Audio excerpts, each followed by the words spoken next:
Are you ready to just cut people out of your life? You're just done? Enough is enough?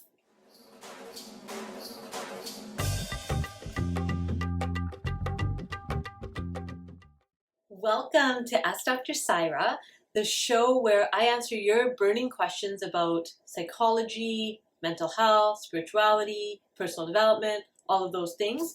And today we have a really interesting question from Sam. So Sam says, I have been working on my boundaries, but I'm confused. When do you start cutting people out of your life?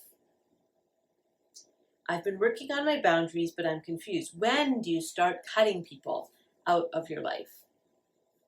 Okay, this is a tricky question because I'm biased. So I have a bias towards the group, right? I have a bias towards keeping things together, keeping communities together, keeping families together. But there are times in our life where we do have to kind of like gently remove people who are toxic for us. Now, notice I didn't say cut off, right? So cut off, when I think of the words cut off, to me that's a very kind of final and aggressive move, right? It's like you're cut off, and usually there's some anger around that. There's some, maybe disappointment. There's like, it's a big energy. Cutting someone off has big energy. And so with my bias of always trying to find the solution and the harmony, I would say even so, there are times when there's people in our lives that we can't continue engaging with in the same way, right? And so how do we do that? First, how do we know it's time to do that? And then second, I'll answer. He didn't ask, but I'll answer, how do you do that, okay? So first, when is it time?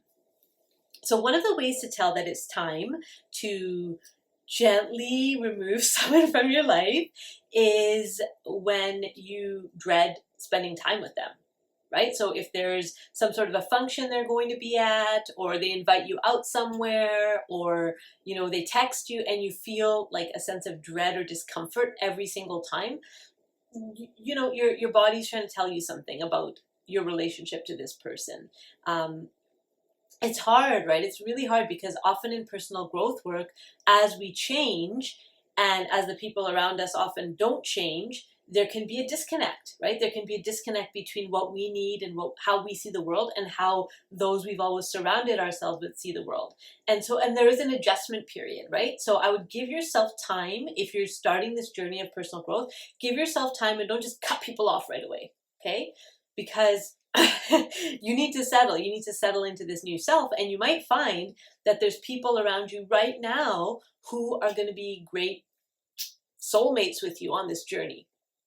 You're not going to notice that if you start cutting people off too soon in this kind of awakening that you're having, okay? So, it's time if you feel that sense of dread every single time, and you're kind of deep enough into your personal work, your self-awareness, your accountability work to know that it's not you, right? Because here's the thing. There are people in our lives that trigger us. So A Course in Miracles talks about how we're teachers for each other, right? And so what that means is anybody who shows up in my life has something to teach me, has something to teach me about myself. Maybe I'm learning patience from this person.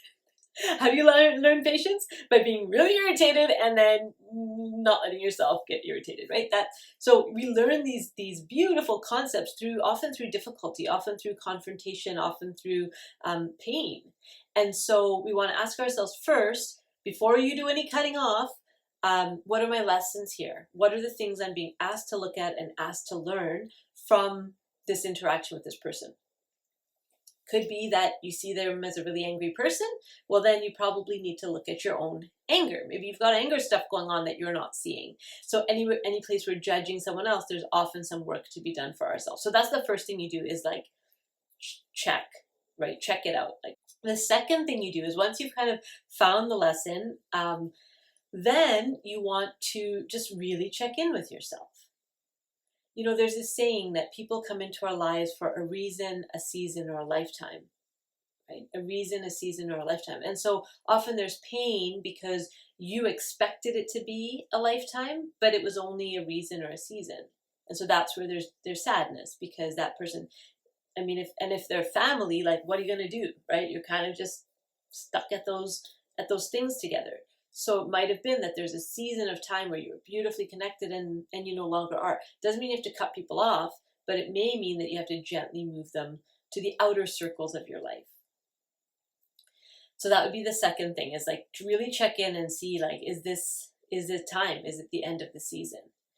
The third thing is to be really clear with yourself about how you're going to do this. So, some people have a conversation. They say, it feels like we're kind of going in different directions and I wish you well, but, I'll see you around kind of thing. I mean, I don't do that because I find, I find that it can be really like painful for the other person. And I'm not always like, I'm not good at doing that. I'm not good at like hurting people, don't want to hurt people.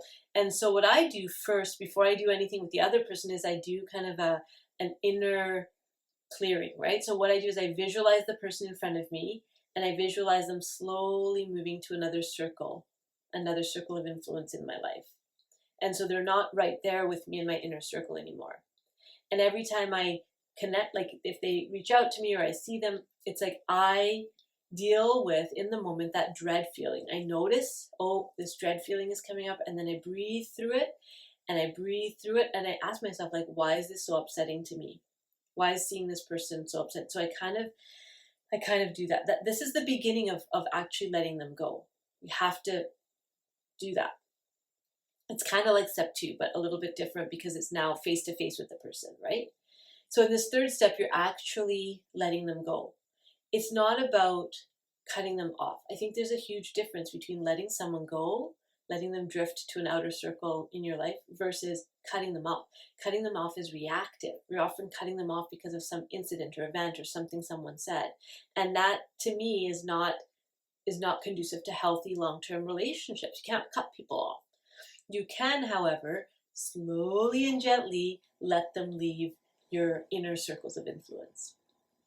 One example of this that I'm working through is, there's a particular person in my life who happens to be a family member. There's some pain and conflict there. And so what was recommended to me by one of my mentors is, what if you were to see this person as just simply another person, right? So not necessarily that they're related to you, they're just a person that's going through their stuff. Would you want to be in relationship with them, in friendship with them? If not, how would you deal with them when they were in front of you? Because we're often much nicer to strangers than we are to our own family, unfortunately.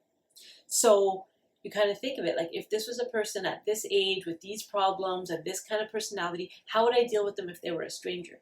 And then you start relating to them in that way, right? You kind of start pulling back your emotional investment a little bit, and that's to protect your heart. That's a boundary, right? That's a boundary saying, no longer are you in my inner circle. Now you're in one of the wider circles of influence in my life.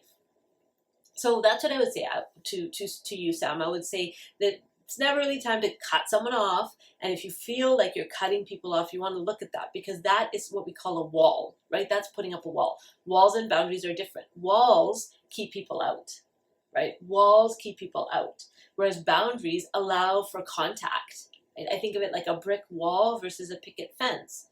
I can see you over the fence. We can have a conversation over the fence. This is still my area, but we can connect with each other. Whereas with a brick wall, sorry, you don't even see me. So, Sam, rather than cutting off, what if you gently let them drift away, and in the way that I've described? So first, you want to do like, what is the lesson, right? Second, you want to think about, like, is it the reason, the season, or the lifetime relationship? And then third, start that process of letting them go, letting them go, letting them go, letting them go. And it's more about your energy, your attitude, and your perspective than any action that you're going to take, right? People want to know, like, what do I do? What do I say? It's not about that. It's about your presence, your energy, your ability to say, I'm okay without this person front and center in my life. So those are my thoughts for that question. If you have a question that you'd like me to answer, please send it along to us at Dragonfly Wellness Center, and check us out. Check out our website. We have lots of juicy resources for you there. There's some free stuff. There's access to therapists and counselors and coaches and blogs and videos and all sorts of stuff. So come check us out at dragonflywellnesscenter.ca, and I'll see you next time.